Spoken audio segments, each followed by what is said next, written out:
আমি যতবার ভাবছি যে আমার কোলে আমার মেয়েটা নেই, আমি যতবার ভাবছি যে আমার মেয়েটা কোথায় আছে, কি অবস্থায় আছে, আমি নিঃশ্বাস নিতে পারছি না, আমার দম আটকে আসছে,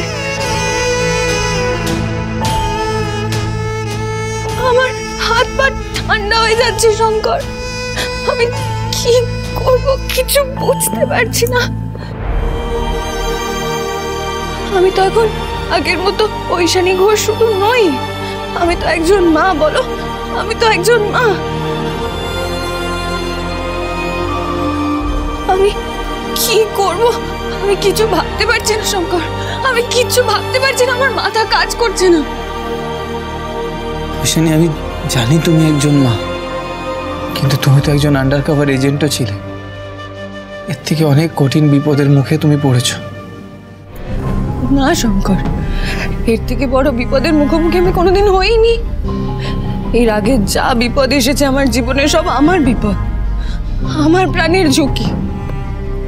আজ তো আমার সন্তানের প্রাণের ঝুঁকি শঙ্কর।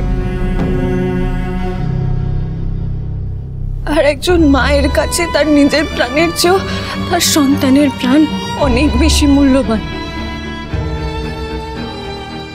আমার মেয়ের জীবনটা কোন সুতোয় ঝুলছে আমি সেই সুতোটাও দেখতে পাচ্ছি না।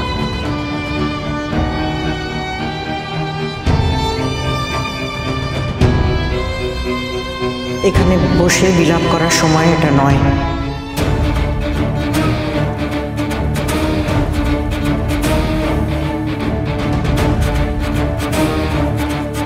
ওঠ শঙ্কর, ওঠো মেজ বৌমা, ওঠো বলছি।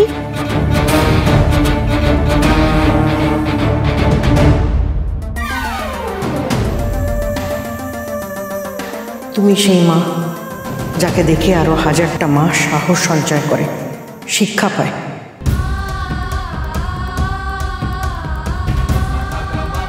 তোমার এভাবে সন্তান হারিয়ে গেছে বলে এভাবে এখানে বসে হাহুতাশ করে কান্নাকাটি করাটা মানায় না মেজ বৌমা।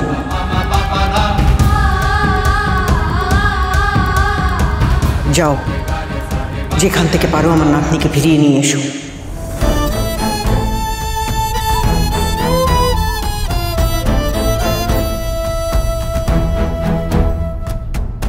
কিন্তু মা, জানি টাকা লাগবে, 15 লাখ টাকা।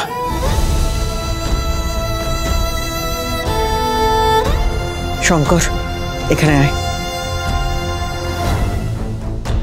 আয়।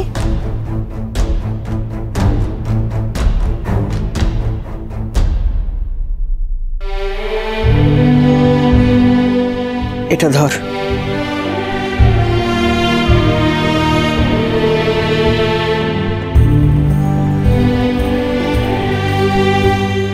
এই দেখ,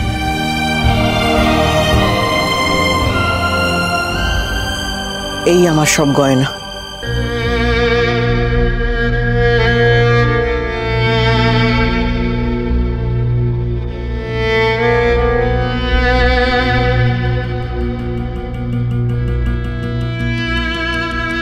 মা, এগুলো তো আমার নাতনিকে যদি উদ্ধার করতে নাই পারিস তাহলে এই গয়না আমার কি কাজের?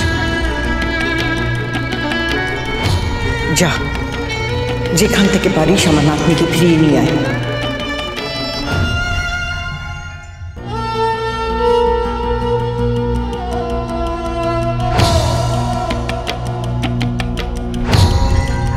কাঁদলে কি সব হয়ে যাবে মেজ বৌমা?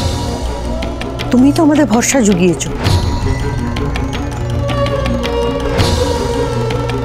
তুমি তো ভাগ্য দেবতাকে হুঙ্কার দিয়েছ, আর আমি জানি তোমার সেই হুঙ্কারে উনি কেঁপে উঠতে বাধ্য।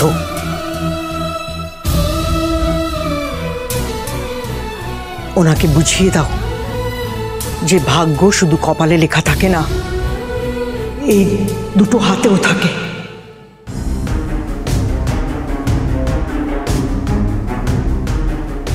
মানুষ কেবল ভাগ্যের জোরে নয়, কর্মের জোরেও বাঁচে। তোমাকে তো পুলিশের ওই মানুষগুলো সবাই চেনে। তুমি তো ওদের কত বড় বড় কাজ করে দিয়েছো, ওদের কত সমস্যার থেকে উদ্ধার করেছো। তাহলে এখন ওদেরকে গিয়ে বললে ওরা ওরা তোমাদের সাহায্য করবে না? বলো।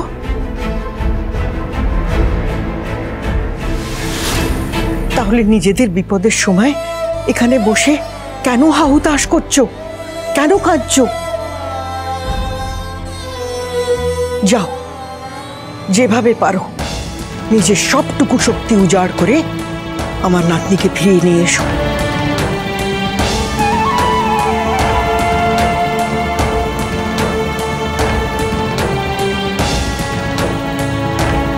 ঠিক তো, ইন্দ্রজিৎ স্যারকে তো খবরটা দেওয়াই হয়নি। ইন্দ্রজিৎ স্যার তো আমাদেরকে হেল্প করতে পারেন। এই মেয়ে শুধু তোমাদেরই মেয়ে নয়, ওর শরীরে এই বংশের রক্ত বইছে।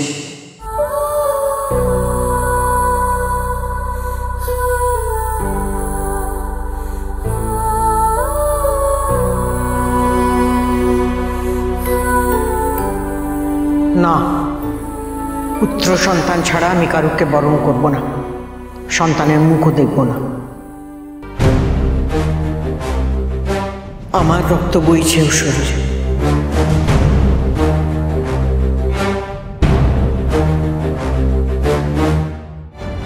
ও এইভাবে হারিয়ে যেতে পারে না। যেভাবে হোক ওকে ফিরিয়ে নিয়ে এসো মেজ বৌমা।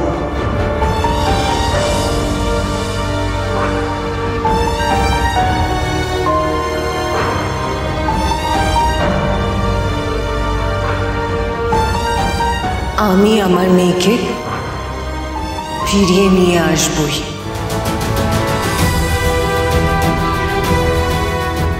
আনবই আন্টি।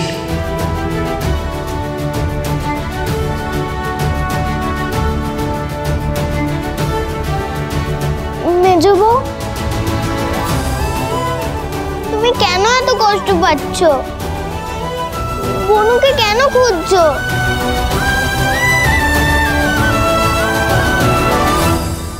বনু নেই তো ভালোই হয়েছে।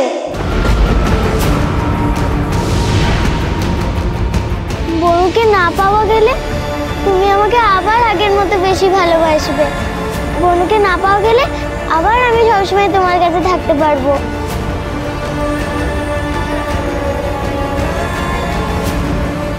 বনুকে না পেলেই তো ভালো। কি বললি তুই এটা? কি বললি? তুই আছিস বলে বনুকে খুঁজবো না? বনুকে খুঁজে না পেলেই ভালো হয়? কেন বললি? কেন বললি? ঐশানী,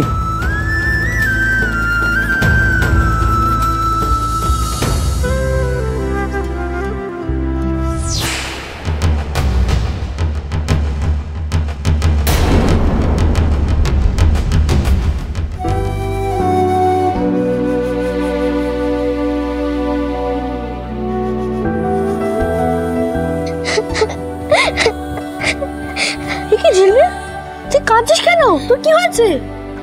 আমি মেজবউকে গিয়ে বললাম, তুমি বোনের জন্য এত কষ্ট পাচ্ছ কেন? আমি তো আছি, আমিও তো মেজবউয়ের মেয়ে। মেজবউ খুব রেগে গেল, আমাকে খুব বকলো। তুই কেন কাকে কাকে এসব কথা বলতে গেলি বলতো? তুই বনুর দিদি না? ও তো আমাদের ছোট্ট বনু। আমরা সবাই চাই যাতে বনু ফিরে আসুক। আমিও তো চাই, কিন্তু মেজবউ আমাকে কখনো এরকম করে বকেনি। ওফ, তুই বুঝতে পারছিস না, কাকিয়ার এখন মন ভালো নেই, বনুকে খুঁজে পাওয়া যাচ্ছে না, ওই জন্য কাকিয়া তোকে বকে ফেলেছে।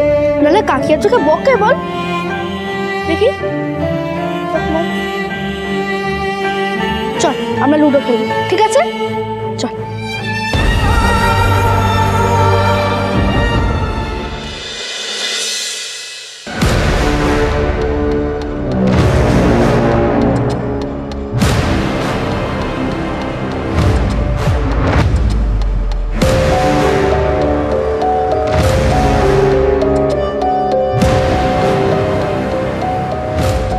এই তো বাচ্চা বাড়ি, তোমাদের জন্য কেক নিয়ে এসেছি, টফি নিয়ে এসেছি, লজেন্স নিয়ে এসেছি। হ্যাঁ, এই দে সবাইকে দে, কেক খাও, লজেন্স খাও, টফি খাও। হ্যাঁ, আর কেউ কোনো ভ্যাঁ ভ্যাঁ করবে না। হ্যাঁ না বাবু, টপি খাও, টপি ওখানে এতগুলো খেলনা রাখা আছে, তোমরা খেলো। টপি খাও। খাও খাও,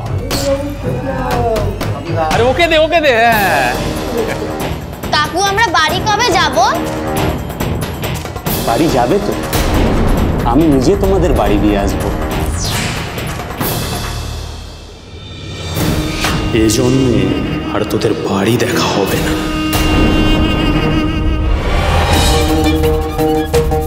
চল, দিয়ে দিয়েছিস? হ্যাঁ চল।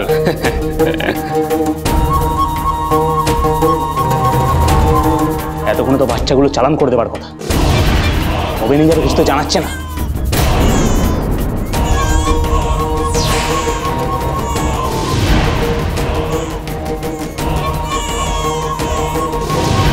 ওই বাচ্চাগুলো তো বড়, তবু ম্যানেজ করা যাচ্ছে, কিন্তু একে নিজে কি করব কিছুই বুঝতে পারছি না। ওই বাচ্চাটার জন্য 15 লাখ তো চাইলাম, কিন্তু মাল আস্তে আস্তে কাল সন্ধে হবে, ততক্ষণ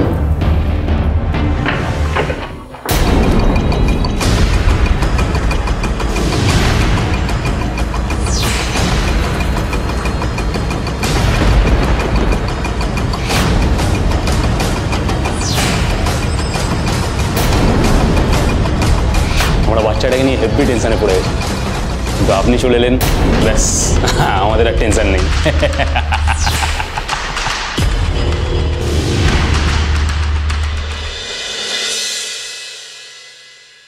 কি মেজ বৌমা রান্না প্রতিযোগিতায় জিতে যে জমিটা পেয়েছিল সেটা তোরা বিক্রি করে দিবি?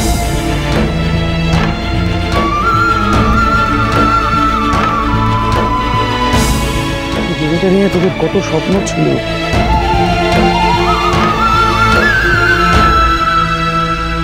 ওখানে তোরা হরগৌরী পাইস হোটেলে নতুন শাখা খুলবি, কত নতুন নতুন খাবার বানাবি। এছাড়া আর কোনো উপায় নেই বাবা। মা যেই গয়নাগুলো দিয়েছে সেগুলো বিক্রি করে 15 লক্ষ টাকা হচ্ছে না। আর মেয়েটা তো আগে বাড়ি আসুক, আমরা আরো অনেক খাটবো বাবা, আরো অনেক টাকা রোজগার করবো। তা ঠিক, আগে আমার ঘরের লক্ষ্মী ঘরে ফিরে আসুক। ঘরের লক্ষ্মী বলিস না তো শতু, ঘরের লক্ষ্মীকে তো একবারে বাইরে নিয়ে যাচ্ছে ওই মেয়ে হলো অলক্ষ্মী, অপয়া।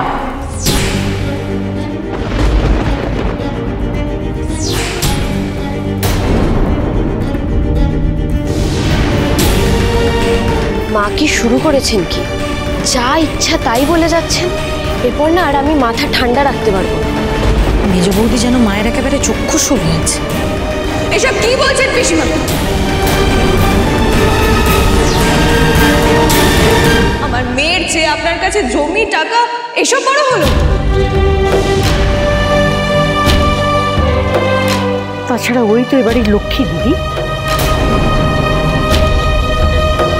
আমার মেয়েটার 7 দিন মাত্র বয়স, ওইটুকু একটা দুধের শিশুকে নিয়ে এরকম বলতে আপনার একবারে মুখে বাঁধলো না?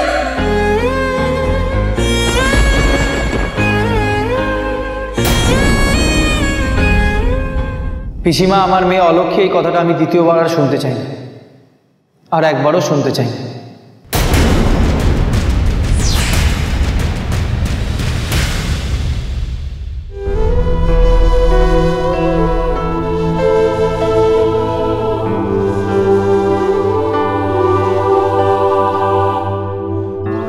দিদি, এখন আমাদের কারোরই মনের অবস্থা ভালো নেই, দয়া করে এসব হাবিজাবি কথা বলো না। হাবিজাবি কথা আমি বলছি? হ্যাঁ শোন মহেশ্বরী, আমি না তোদের মতন নয়, সত্যিটা আমি জোর গলায় বলতে পারি, বুঝেছিস? সে তোরা যা খুশি মনে করিস কর।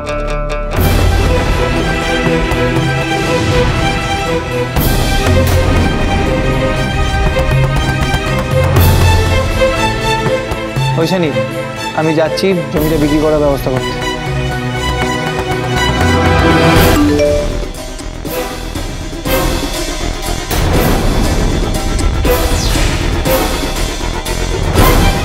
ওইখানে এদিকে এসো, স্যার মেসেজ করেছেন। হ্যাঁ, আমি তো স্যারকে নাম্বারটা পাঠিয়েছিলাম, উনি বোধহয় লোকেশন ট্র্যাক করে ফেলেছেন। দেখো তো। হ্যাঁ, উনি লোকেশনটা ট্র্যাক করে ফেলেছেন। তাহলে তো আর দেরি করা যাবে না, আমাদের তো এখনই যেতে হবে। চলো। কোথায় যাবি তোরা? আমরা তাদের লোকেশন পেয়েছি আঙ্কেল, আমরা জানি আমাদের মেয়ে কোথায় থাকতে পারে।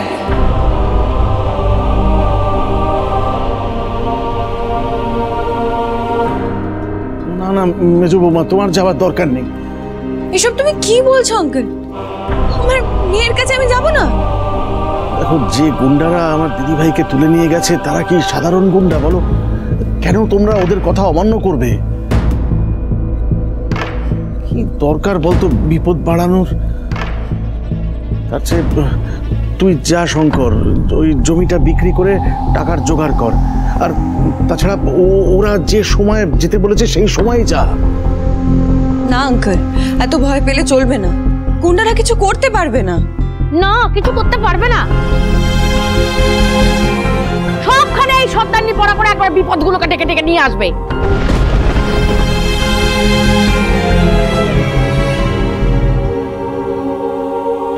দেখো মেজো বৌমা, আমার দিদিভাইটা তো বিপদের মধ্যে আছে, আবার তোমরাও সেই বিপদের মধ্যে গিয়ে পড়বে। এটা আমার মনটা মানছে না গো। আঙ্কেল, আমার মেয়েকে বাঁচানোর জন্য যদি আমাকে প্রাণও দিতে হয় তাহলে আমি দেব, কিন্তু আমি আমার মেয়েকে ফিরিয়ে নিয়ে আসবো।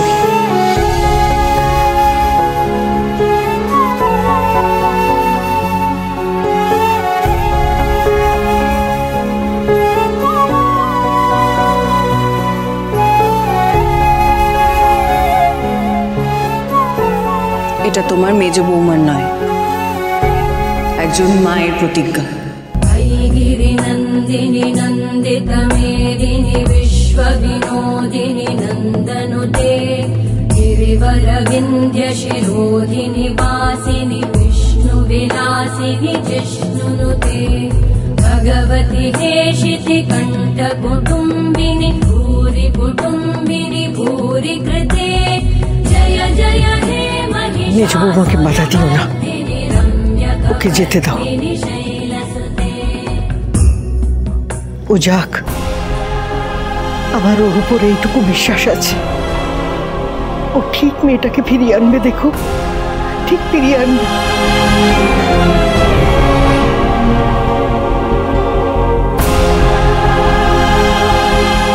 চলো ওইখানে। শঙ্কর, তুইও যাবি নাকি? বাবা, ওইখানেকে তো একা যেতে দিতে পারি না। মেয়েটা তো আমারও, আমিও তোর বাবা। তুমি যেইভাবে বাবা হয়ে তোমার সন্তানের চিন্তা করছো, আমিও তো বাবা হিসেবে নিজের মেয়ের চিন্তা করবো। বলো, আমাকে যেতে দাও।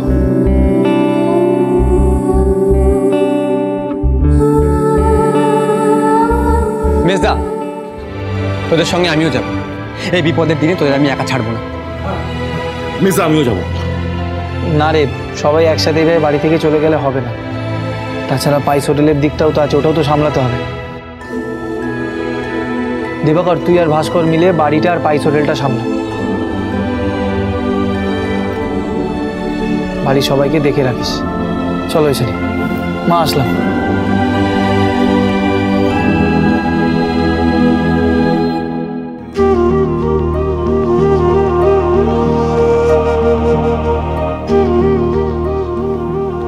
ঠাকুর,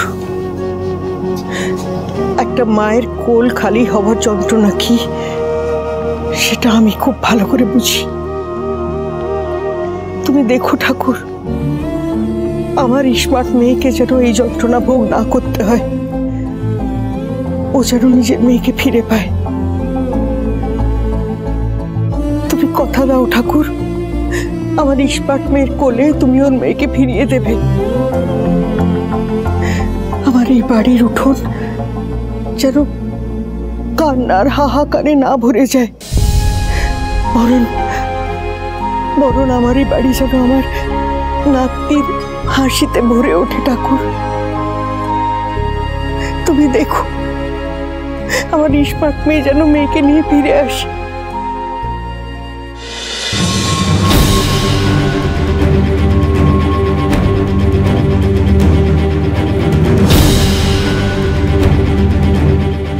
স্যার তো এই লোকেশনটাই পাঠিয়েছে।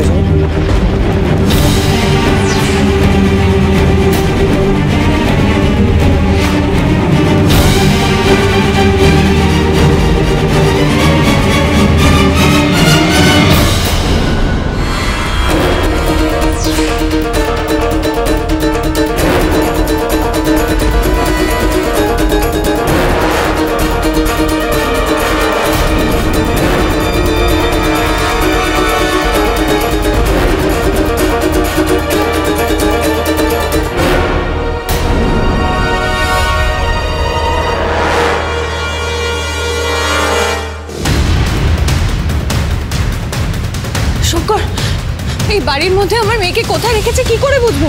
কোথায় খুঁজবো?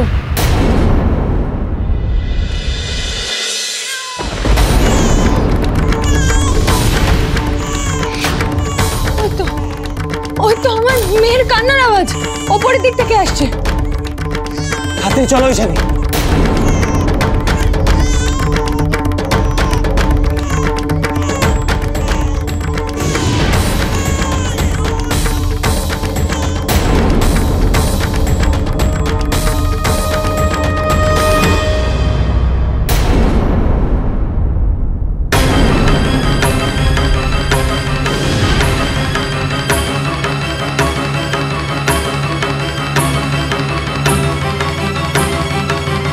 আরে কি ব্যাপার, কি চাই এখানে? একজন মা তার মেয়েকে উদ্ধার করতে এসেছে, দম থাকলে আটকা।